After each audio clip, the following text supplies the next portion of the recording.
Las personas hacen declaraciones totalmente blasfemas en relación con la persona de Dios, quebrantan sus leyes, hacen caso omiso de sus santos mandamientos. Son pecadores culpables, en sus corazones lo saben, sus conciencias se lo dicen, pero ellos no escuchan. Tienen un sentimiento de culpa y sienten miedo de Dios, pero ahogan esos sentimientos. Los hombres y las mujeres de hoy no son solo culpables, también son seres caídos. Cada uno de nosotros tiene una naturaleza, donde la idea de que lo único que se necesita es disciplina, educación, guía y ejemplo no alcanza su objetivo. No se trata simplemente de que la gente haga el mal, sino que les encanta hacerlo, se deleitan en hacer el mal, como nuestro bendito Señor mismo lo expresó, y esta es la condenación, que la luz vino al mundo y los hombres amaron más las tinieblas que la luz, porque sus obras eran malas. Los hombres y las mujeres no son buenos, no son puros, son seres caídos y contaminados, aman las tinieblas, se deleitan en ellas, sus corazones se embelesan, son criaturas viciadas, pervertidas. Como resultado de todo esto, nos encontramos bajo el poder del pecado, bajo el poder del maligno, bajo el poder del mundo y de la carne. Ahora bien, no hay nada que cuestionarse a este respecto si somos sinceros con nosotros mismos, porque continuamos repitiendo el mismo pecado. Sí, siempre experimentamos remordimientos. Sabemos que está mal y sin embargo lo hacemos. Prometemos no hacerlo nunca más y sin embargo lo repetimos. ¿Qué es lo que ocurre? Se trata de que no solo estamos contaminados, sino que estamos tiranizados por el mundo y la carne. Nos encontramos bajo el dominio del pecado. Somos débiles y nos hallamos indefensos.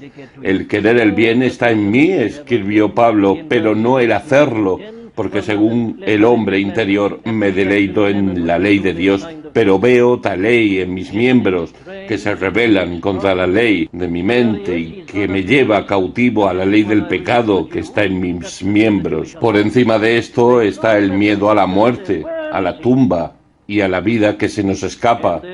No estamos listos, no estamos preparados y sentimos que se nos ha dejado solos. Nos encontramos perdidos y desamparados. Si esta es pues una descripción que se corresponde con la realidad, entonces de ello se desprende que nuestra necesidad es, como el apóstol Pedro dice, de salvación, que se necesita. No es ayuda ni consejo ni un buen ejemplo, ni mejora alguna. Necesitamos ser liberados, necesitamos la salvación. Si estoy en lo cierto respecto a mi comprensión del diagnóstico que la Biblia realiza de la condición humana, eso es lo que se necesita, pero también necesitamos algo más. Necesitamos que alguien hable con Dios en nuestro lugar. ¿Cómo puedo yo hablar con Dios? Por fin me he dado cuenta de que estaba equivocado. Estoy desilusionado, no soy feliz. Soy un fracaso y empiezo a pensar en Dios, pero ¿cómo puedo dirigirme a Él? Dios está en el cielo, yo estoy en la tierra. Dios es santo, yo soy indigno y vil. Dios es luz y yo soy tinieblas. ¿Cómo podrá un vil mortal y en gran oscuridad venir ante su santa faz y soportar el rayo celestial? No hay entre nosotros árbitro, no hay nadie que pueda mediar entre ellos y yo. Necesito que alguien me presente. Tengo miedo de entrar en el palacio de Buckingham y acercarme a la reina sin presentación alguna. ¿Cómo puedo pues acercarme a Dios? No hay nadie que pueda ejercer de inmediato y presentarme. Necesito contar con alguien. Soy indigno. ¿No es así? Y después, necesito liberarme de la culpa por mis pecados. No puedo deshacer el pasado, no puedo eliminar los borrones del cuaderno de mi vida. Soy culpable, estoy condenado por la ley y lo sé. Los filósofos no me ayudan, pues ellos mismos son también culpables. Nadie puede ayudarme. Todos ellos han fracasado. ¿Quién puede ayudarme? ¿Y cómo se justificará el hombre con Dios? ¿Cómo puedo reconciliarme con Dios? Eso es, asimismo, lo que necesito saber. ¿Qué más necesito? Bien, evidentemente, necesito una nueva naturaleza en mis mejores momentos, me siento infeliz y digo que debo vivir una vida mejor, que debo ser mejor. Muere un ser querido, me encuentro de pie ante un ataúd abierto, una tumba, y digo que voy a ser diferente. Estoy decidido a cambiar, pero hay algo que no marcha bien en mi interior y todas mis decisiones se quedan en nada. Cada año, el primer día de enero, tomo las decisiones de año nuevo, pero solo las mantengo unos pocos días, o aún un día. Quiero ser mejor, pero no puedo ser mejor. Necesito una nueva naturaleza. El error, en realidad, no está en lo que hago, sino en lo que soy. O si pudiera hacerme de nuevo, pero no puedo. Jugar a el etíope, su piel, y el leopardo, sus manchas. No se puede hacerlo torcido, no se puede enderezar, no sirve de nada. Dice el mundo, eres lo que eres, tienes que cargar y vivir contigo mismo. Así pues, estoy aquí, solo con mi naturaleza caída y pervertida.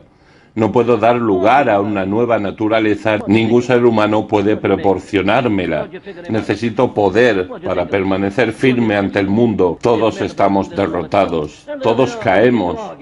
Cuando leemos cómo santos y patriarcas fueron vencidos por él, rendidos ante la sutileza de sus tentaciones, sabemos que se puede decir lo mismo de nosotros. Todos necesitamos poder, necesitamos ayuda y fuerza en esta terrible batalla, la batalla de la moralidad, la limpieza y el bien, la lucha de vivir una vida digna, la lucha de vivir de tal forma que podamos morir sin miedo. Estas cosas son las que todos necesitamos. El consejo, la enseñanza, la disciplina y el ejemplo no nos son de ayuda, sino que nos hacen volver de nuevo a nosotros mismos. Los filósofos son grandes hombres, pero no nos pueden ofrecer su conocimiento.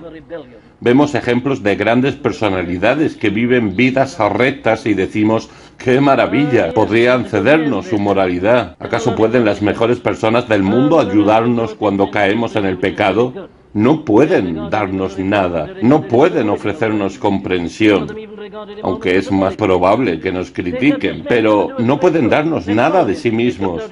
Al considerar todo esto, simplemente hemos de confesar que nunca podemos cumplir las demandas de tu ley, aunque el celo y el llorar no me dejan reposar.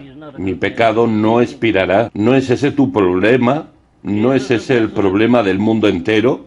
A pesar de nuestra educación, a pesar de nuestros buenos libros, las universidades y de todos los organismos culturales, podemos resumirlo de esta manera. Una vez que se es consciente de la verdadera naturaleza del hombre y de la mujer, no se tarda en estar de acuerdo con Pedro cuando nos dice que solo hay uno que puede abordar este problema.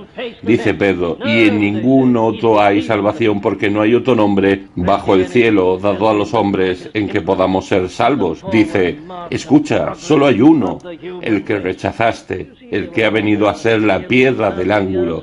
Él es el único Salvador. Cree en él, porque así como hizo esto por el hombre, como cuando nadie más podía hacerlo, de ese mismo modo, únicamente Él puede salvar tu alma. Pero, ¿por qué? Porque solo Él me salva. Él es el único que por su persona es adecuado para satisfacer mis necesidades. Hemos visto que cada uno de nosotros necesita a alguien que lo represente ante Dios, pero no hay nadie que pueda representarme, porque nadie es mejor que yo. Soy pecador, al igual que todos los demás. Nadie puede ser intermediario entre el Dios que deseo conocer y yo. Cada hombre y cada mujer están perdidos. Aún un hombre perfecto como Adán al principio cayó. No hay nadie pues apropiado para representarme, y no obstante mi representante debe ser un ser humano, puesto que yo soy un ser humano. ¿Alguna vez te has planteado este problema? Aquí está la humanidad perdida en pecado, alienada de Dios. ¿Quién le puede hablar a Dios a favor de la humanidad? Ningún ser humano contaminado e indigno puede tener ese derecho. Debe haber alguien pues que se trascienda. Tiene que ser humano, puesto que nosotros somos carne y sangre. Y un representante debe pertenecer a quienes representa. ¿Puede existir tal representante? ¿Ves la respuesta? Solo hay uno.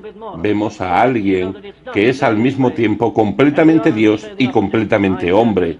Él es el eterno Hijo de Dios. Pero como eterno Hijo de Dios, Él no podía salvarnos para poder hacerlo. Tuvo que convertirse en un hijo de hombre. Por esa razón tenemos el nacimiento en Belén.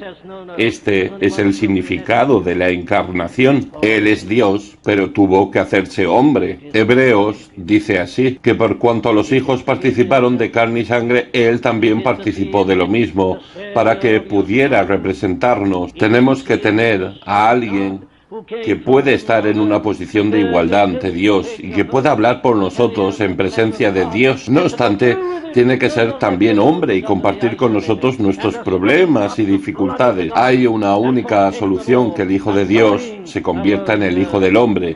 Y aquel Verbo fue hecho carne y habitó entre nosotros. Dos naturalezas en una sola persona. El Señor Jesucristo, el Hijo de Dios, el cual, siendo en forma de Dios, no estimó el ser igual a Dios como cosa a la cual aferrarse, sino que se despojó a sí mismo, tomando forma de siervo, hecho semejante a los hombres, y estando en la condición de hombre, se humilló a sí mismo, haciéndose obediente hasta la muerte de cruz. Filipenses 2, del 6 al 8.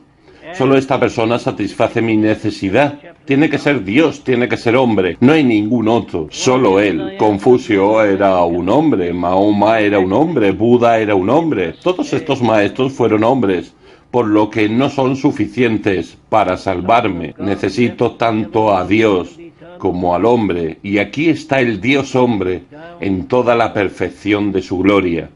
Él, pues, satisface mi necesidad por medio de su persona, pero gracias a Dios también satisface mi necesidad por medio de su capacidad.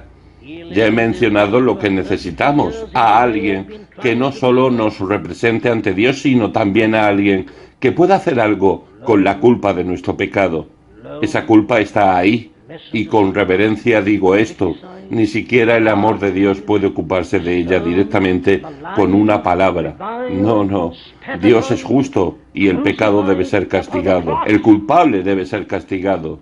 Dios no puede aparentar no haber visto el pecado. Hacer tal cosa sería como poco honrado, sería una mentira, y Dios no puede mentir. O la culpa de mi pecado, ¿qué se puede hacer con ella? Ningún ser humano puede cargar con ella, puesto que todos ya son culpables. Sin embargo, aquí hay alguien que sí puede hacerlo. Aquí está el Cordero de Dios, que quita el pecado del mundo. He aquí a alguien que jamás ha pecado. He aquí a alguien sin mancha. Alguien que jamás ha quebrantado un mandamiento, que nunca ha contravenido a su Padre, ha agradado a su Padre en todas las cosas y en todos los sentidos, y Dios cargó el pecado de todos nosotros. Isaías 53:6. Ningún otro podría cargar con ello, ningún otro podría soportar el castigo y seguir viviendo, pero Él lo hizo. Él es lo suficientemente grande, lo suficientemente extraordinario.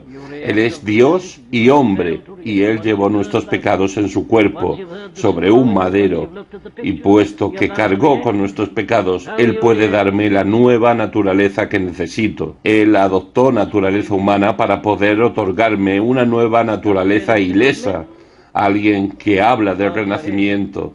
Y Él es aquel que dice: a usted le es necesario nacer de nuevo. Él es alguien que puede hacerme partícipe de la naturaleza divina, unido a la humanidad, a la divinidad, otorgándome esta vida nueva. Ha nacido del Espíritu, nacido de lo alto, nacido de Dios. Él me da vida nueva, un nuevo comienzo, una nueva naturaleza, un nuevo inicio. ¿Qué más necesitamos? Necesitamos a alguien que pueda ayudarnos en la terrible lucha contra el pecado. No podemos ganar esta batalla por nosotros mismos. Solo uno puede capacitarnos para ello. Él se enfrentó en un combate individual a muerte. Él agotó sus últimas reservas. Nuestro Señor derrotó al pecado, al Señor de este mundo. Pero aún más maravilloso, Él se compadece de nosotros. Y permíteme hacerte una recomendación. Es posible que pienses que Él es el Hijo de Dios santo, sin mancha, inmaculado, apartado de los pecadores. ¿Qué puede saber alguien como Él de mí? Del drama de mi fracaso. Pero escucha, Él lo sabe todo de ti. pues en cuanto él mismo padeció siendo tentado, es poderoso para socorrer a los que son tentados. No tenemos un sumo sacerdote que no pueda compadecerse de nuestras debilidades, sino uno que fue tentado en todo, según nuestra semejanza, pero sin pecado. Él ha estado en este mundo. Él compartió el esfuerzo, la atención y la angustia de tu vida y la mía. El enemigo le atacó de una manera que ni tú ni yo podemos conocer nunca. Él pasó por todo ello y se compadece, aunque Él es Dios Santo. Él nos ayuda, ha prometido socorrernos. Dice, he aquí yo estoy con vosotros todos los días hasta el fin del mundo. Y quizá lo más maravilloso de todo sea esto. Él venció a nuestro postrer enemigo, según lo expresa Hebreos, para librar a todos los que por el temor de la muerte estaban durante toda la vida sujetos a servidumbre. El temor a la muerte, o qué pensamiento es de la muerte, el fin, la disolución del cuerpo, la partida hacia la eternidad desconocida. Él se llevó el aguijón de la muerte, ha hecho desaparecer el terror a la tumba, derrotó a todo enemigo, se levantó triunfante, su lugar a la diestra de Dios en la gloria eterna. ¿No lo ves? Él es el único que podía haber hecho todas estas cosas. Se necesita a un Dios para representarnos ante Dios. Se necesita a un hombre. Él es ambas cosas. Se necesita a alguien lo suficientemente fuerte para que pueda cargar con mi culpa. Él lo ha hecho. Se necesita a alguien que pueda impartirme su propia naturaleza. Él lo ha hecho por medio del Espíritu. Él es el único que ha vencido al mundo, a la carne, y Él venció aún al postrer enemigo, que es la muerte. Solo ha habido una persona en este mundo que pudiera decir, consumado es, consumado todo lo que era necesario para nuestra salvación. Él lo hizo, y únicamente Él fue capaz de hacerlo por esta razón, dice Pedro, y en ningún otro hay salvación porque no hay otro nombre bajo el cielo dado a los hombres en que podamos ser salvos. ¿Eres consciente que lo que necesitas es ser salvo? ¿Te has dado cuenta de ello? ¿Pensabas que podrías salvarte a ti mismo? ¿Eres tan inconsciente de imaginar que lo único que necesitabas era ser un poquito mejor? ¿Te has dado cuenta de cuál es tu verdadera condición? No necesitas instrucción, no te va a servir de nada, no necesitas ejemplo, no puede ayudarte, no necesitas mejorar, necesitas ser perdonado, necesitas nacer de nuevo, necesitas ser renovado, necesitas ser hecho hijo de Dios y heredero de la eternidad. ¿Eres consciente de que Él es el único Salvador? Se reduce a lo siguiente, o bien, como hicieron los sabios, lo rechazas, o bien crees en Él. Es una cosa o la otra. Frente a ti está el único Salvador. Recházalo y continuará siendo como ha sido hasta ahora, con la diferencia de que irás empeorando cada vez más, hasta que al final de tu vida te encontrarás absolutamente desesperado, sobrecogido, y partirás hacia una eternidad de tristeza, vergüenza y remordimiento. Te darás cuenta de que toda tu inteligencia no tenía ningún valor. El hecho de que pertenezca al siglo XX, al siglo XXI, no supone la más mínima diferencia. Rechazar al Creador, a la piedra del ángulo, y quedarás solo con tu desdichado fracaso y el consiguiente sufrimiento. Sufrimiento eterno. Cree en Él, escucha su voz, escucha el mensaje de sus apóstoles, confiesa tu pecado, reconoce tu completa indefensión y desesperanza y encomiéndate únicamente a su nombre. Y si Él es el único, Él es el Salvador del mundo y Él es mi Salvador, vuélvete a Él ahora y dile estas palabras: oh Cristo, en ti y solo en ti mi alma al fin halló perdón y paz, que con afán y sin descanso busco. No hay ningún bien sin Cristo, solo existe Él para mí, y gozo, paz y gran felicidad se hallan solo en Cristo. En el nombre de Jesucristo de Nazaret, levántate y anda ahora. Él ya lo ha hecho todo en su nombre. Te digo, cree ahora. Levántate de tu pecado y vive el resto de tu vida caminando, saltando y alabando a Dios.